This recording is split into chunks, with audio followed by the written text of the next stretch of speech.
Good evening बच्चों। आज आपके लिए जो है हम क्लास 12 के लिए हिंदी स्टार्ट कर रहे हैं। तो हिंदी स्टार्टिंग जो है हमें, चूँकि पहले भी जो है वो क्लास में भी आप लोगों को हिंदी का कई चैप्टर जो है वो हम पढ़ा चुके हैं। तो चलिए, उसी में कुछ छूट गया था जो चैप्टर, वो कवित है। कवित को हम नहीं पढ़ाए थे। तो देखिए, कवित जो कविता लिखा गया है ये भूषण जी के द्वारा लिखा गया है। किनके द्वारा लिखा गया है? भूषण जी के द्वारा। और भूषण जी का जो पहले का नाम था वो घनश्याम था। देखिए, इनका जन्म जो है वो 1613 ईस्वी में हुआ था। जन्म कब हुआ था? जन्म 1613 ईस्वी में हुआ था। और कहाँ हुआ था? 1613 ईस्वी में ये उत्तर प्रदेश के जो है वो कानपुर के टिकवा नामक स्थान पर हुआ था। टिकवापुर नामक स्थान पर हुआ था। देखिए, एक बार फिर से देखते हैं। जो कविता लिखा गया है वो भूषण जी के द्वारा लिखा गया है। और भूषण जी का जो जन्म है वो 1613 ईस्वी में उत्तर प्रदेश के कानपुर के टिकवापुर नामक स्थान पर हुआ था। देखिए, इनका जो पहले का नाम था यानी कि मूल नाम था वो घनश्याम था। लेकिन इनकी जो चले इनकी जो है भूषण जो है वो चित्रकूट के सोलंकी राजा रुद्र शाह ने इन्हें जो है वो भूषण कह करके संबोधित किया था। मैंने भूषण की उपाधि दिया था। और इसी से इनका जो नाम है वो फेमस क्या हुआ? भूषण। और धीरे धीरे इनका जो घनश्याम नाम था वो धीरे धीरे विस्मृत हो गया, लोगों के जेहन से जो है वो हट गया। और इनका मेन नाम जो है वो क्या हो गया? भूषण हो गया। तो देखिए, भूषण जी के पिता का नाम जो था वो था रत्नाकर त्रिपाठी। क्या नाम था? रत्नाकर त्रिपाठी इनका नाम था। देखिए, अब चलते हैं, इसको देख लेते हैं। देखिए, इनका कविता का नाम है कौन सी? कवित। देखिए, लिखा गया है किनके द्वारा? भूषण के द्वारा। किनके द्वारा लिखा गया है? भूषण के द्वारा लिखा गया है। देखिए, भूषण जी का जन्म जो है, भूषण जी का जन्म 1613 ईस्वी में उत्तर प्रदेश के कानपुर के टिकवापुर नामक स्थान में हुआ था। देखिए, फिर से एक बार देख लेते हैं। कवित जो कविता लिखा गया है वो भूषण जी का लिखा हुआ है। और भूषण जी का जो जन्म है वो 1613 ईस्वी में उत्तर प्रदेश के कानपुर के टिकवापुर नामक स्थान में हुआ था। इनके पिता का नाम रत्नाकर त्रिपाठी था। देखिए, इनके पिता का नाम रत्नाकर त्रिपाठी था। क्या था? रत्नाकर त्रिपाठी था। अब देखिए, चूंकि भूषण जी जो है, भूषण इनका मूल नाम नहीं था। इनका मूल नाम था घनश्याम। ठीक है, देखिए, भूषण कवि का मूल नाम नहीं था। मूल नाम इनका, चलिए इसको दूसरे रूप में लिख देते हैं।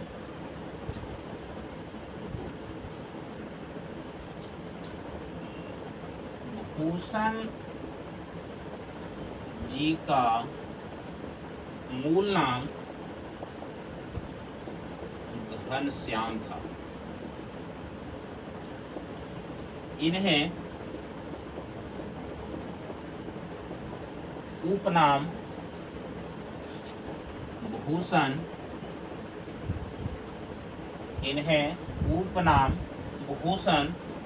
चित्रकूट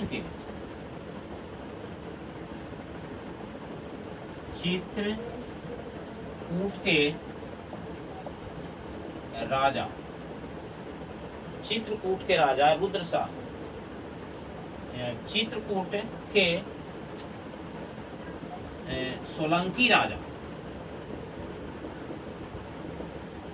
सोलंकी राजा रुद्रशाह ने दिया था। देखिए इसमें कुछ जो है वो हम क्वेश्चन इसमें अंडरलाइन कर देते हैं। देखिए भूषण जी का जन्म जो है वो 1613 ईस्वी में उत्तर प्रदेश के कानपुर के तिकमापुर नामक स्थान में हुआ था। इनके पिता का नाम रत्नाकर त्रिपाठी था। भूषण जी का मूल नाम घनश्याम था। इन्हें उपनाम भूषण जो है वो चित्रकूट के सोलंकी राजा रुद्रशाह ने दिया था। चित्रकूट के सोलंकी राजा रुद्रशाह ने दिया था। अब बढ़ते हैं आगे। देखिए विशेष करके जो भूषण जी जो थे वो रीति काल के प्रसिद्ध कवि थे। देखिए भूषण रीति काल के प्रसिद्ध कवि थे। भूषण रीति काल के प्रसिद्ध कवि थे। ये भूषण जी जो थे, जो छत्रपति शिवाजी के पुत्र जो है वो साहू जी एवं पन्ना के बुंदेला राजा छत्रसाल, इनको जो है वो आश्रय दिए थे। इसलिए जो है जो इन्होंने जो है वो इन राजाओं का गुणगान किया है। तो देखिए आगे बढ़ते हैं। इनके द्वारा जो है वो कई कृतियां लिखा गया। शिवा बाबनी, छत्रसाल दशक, है ना, इनकी 3 गो जो कृतियां लिखी गई जो प्राप्त नहीं हो सकी। उसमें था भूषण हजारा, भूषण उल्लास और दूषण उल्लास। 3 गो जो कृतियां लिखी गई वो प्राप्त नहीं हो पाई। तो चलिए देख लेते हैं एक बार फिर से। देखिए इसके बाद जो है भूषण किस काल के कवि हैं? तो रीति काल के। और कवि जो है वो वीर रस के कवि हैं। ये वीर रस के कवि हैं। किस रस के कवि हैं? वीर रस के और रीति काल के प्रसिद्ध कवि हैं। ठीक है। देखिए भूषण जी की मृत्यु जो है, भूषण जी के मृत्यु 1715 ईस्वी में हुआ था। भूषण जी की मृत्यु 1715 ईस्वी में हुआ था। अब देखिए इससे जो है वो समझिए कवि किनका लिखा हुआ है? भूषण जी का। भूषण जी का जन्म कब हुआ था? तो 1613 ईस्वी में उत्तर प्रदेश के कानपुर के तिकमापुर नामक स्थान में हुआ था। इनके पिता का नाम क्या था? तो रत्नाकर त्रिपाठी था। भूषण जी का मूल नाम क्या था? तो देखिए भूषण जी का मूल नाम घनश्याम था। जो इन्हें उपनाम भूषण जो मिला था वो चित्रकूट के सोलंकी राजा रुद्रशाह ने दिया था। भूषण रीति काल के प्रसिद्ध कवि थे। ये वीर रस के कवि थे। भूषण जी की मृत्यु जो है वो 1715 ईस्वी में हुआ था। चलिए अब इसको आप लोग जो है जो लिख लीजिए और चैनल को जो है वो सब्सक्राइब कीजिए। चूँकि नया चैनल है और नया चैनल है जो होने के कारण जो है वो इसको अगर अभी नेट पर मारिएगा सर तो अभी जल्दी आएगा नहीं। इसलिए चैनल को सब्सक्राइब कीजिए। सब्सक्राइब करने के बाद जैसे जैसे आप सब्सक्राइब कीजिएगा तो लाइव आने का भी मौका मिलेगा। और आपके लिए जो है वो हम इसी तरह से जब सब्सक्राइब कीजिएगा तो उससे जो है वो मनोबल बढ़ेगा और हम आपके लिए जो है वो नया नया वीडियो जो है वो बना करके और नेट पर जो है वो लोड करते जाएंगे और आप लोग के सामने जो है वो नया नया वीडियो जो है प्रत्येक दिन जो है वो हम लेकर के आएंगे। तो इसलिए चैनल को सब्सक्राइब और लाइक जरूर कीजिए।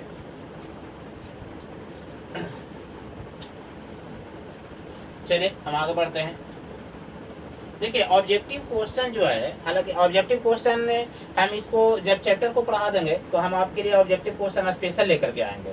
लेकिन फिर भी जो है वो ऑब्जेक्टिव क्वेश्चन इसी से बनता है।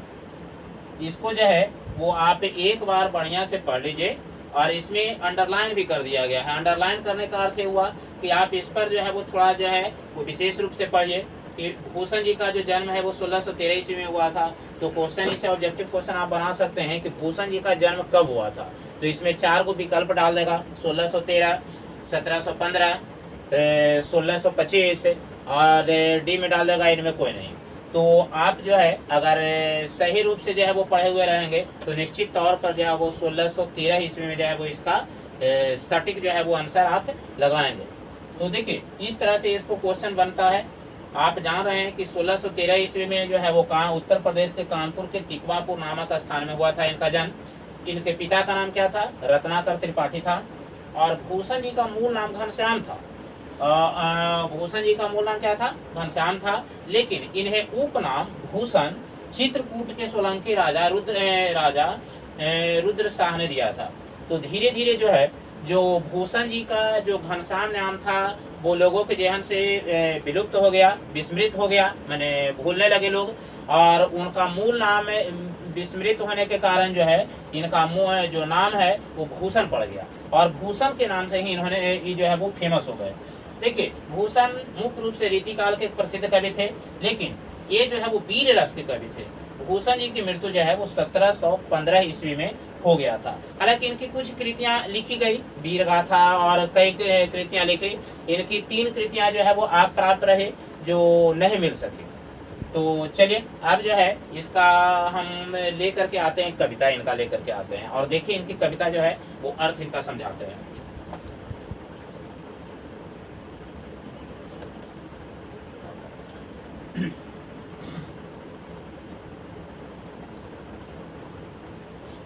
चलिए देखते हैं। एक पैराग्राफ आप लोगों को आज जो है वो हम पढ़ा देते हैं, उसके बाद एक पैराग्राफ जो है वो हम कल पढ़ाएं। देखिए लिखता है क्या, पहला जो पैराग्राफ है देखिए,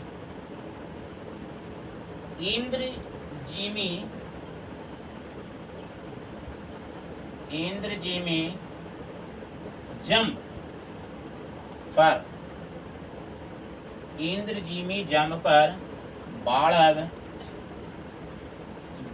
ज्यों अम्भ पर,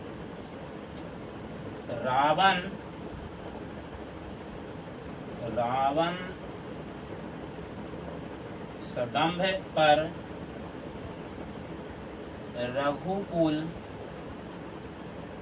रघुकुल राज है।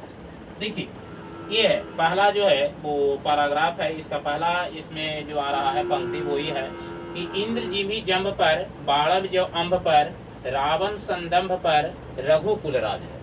देखिए कविता जो है वो जो लिखा गया है वो ब्रज भाषा में लिखा गया है, समझे। ये ब्रज भाषा के मुख्य रूप से कवि हैं, ठीक है। और इसमें आप देखिए कि इसमें इसका अर्थ क्या होता है, तो देखिए यहाँ ध्यान दीजिएगा। इंद्रजीमी जंब पर, जंब के मतलब होता है यमराज, काल जिसको कहा जाता है। और जीमी, देखिए इंद्रजीमी, जीवी लिखा गया है, क्या लिखा है? इंद्रजीमी है, ठीक है ना, इंद्रजीमी। तो देखिए इंद्रजीमी लिखा गया है, ठीक है ना। तो इंद्रजीमी जंब पर बाड़ब जौ अम्भ पर, देखिए यहाँ पर ध्यान दीजिएगा। इंद्र जीमी, जंब का मतलब होता है जमराज, ठीक है, काल। और जीवी के मतलब होता है जैसे। इंद्र का अर्थ जो आप जानते हैं, इंद्र जो है वो देवताओं का राजा है। तो कहा गया है कि जिस प्रकार से जैसे इंद्र जो है वो जंब पर इनका अधिकार है ना। बाड़ब जो अम्ब पर, अम्ब का मतलब क्या होता है?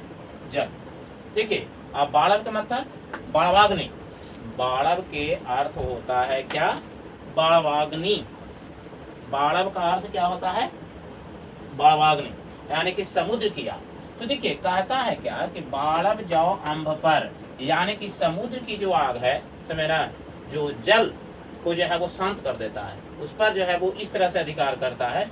और क्या है? रावण सदंभ पर रघुकुल राज है। रघुकुल किनको कहा गया है? रघुकुल जो है, और यहाँ पर रावण की तुलना किया गया है। रावण एक घमंडी था, राजा जो था रावण एक घमंडी राजा था, जिस पर कौन राज किए? रघुकुल, यानी कि रघुकुल में जो है रघुकुल राज है।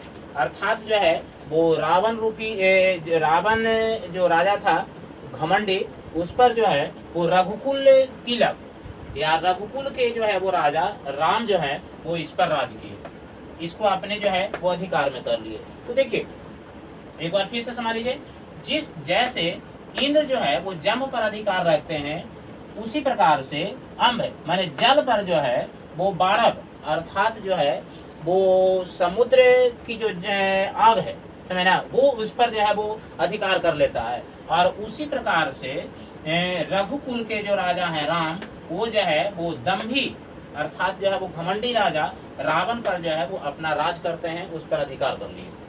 चलिए उसके बाद हम बढ़ते हैं आगे। देखिए कहता है क्या कि पौन बारी बाह पर शंभु रति नाह पर जो सहस्त्र बाहों पर राम द्विजराज है। देखिए क्वेश्चन अगला जो है वो इसका पॉइंट आ रहा है, वो क्या लिखते हैं कि पौन बारी बाह पर शंभु रति नाह पर ज्यों सहस्त्र बाहों पर राम द्विजराज है।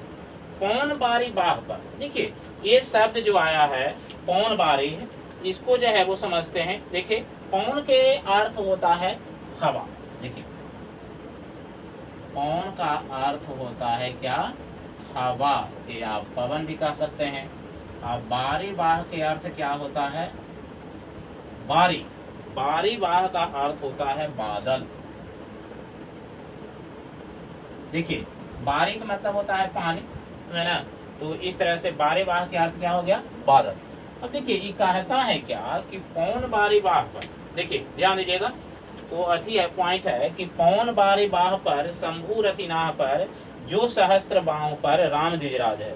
देखिए पौन कह रहा है क्या कि हवा जो होती है वो जो बादल होते हैं उसको जो है वो तितर बितर कर देते हैं।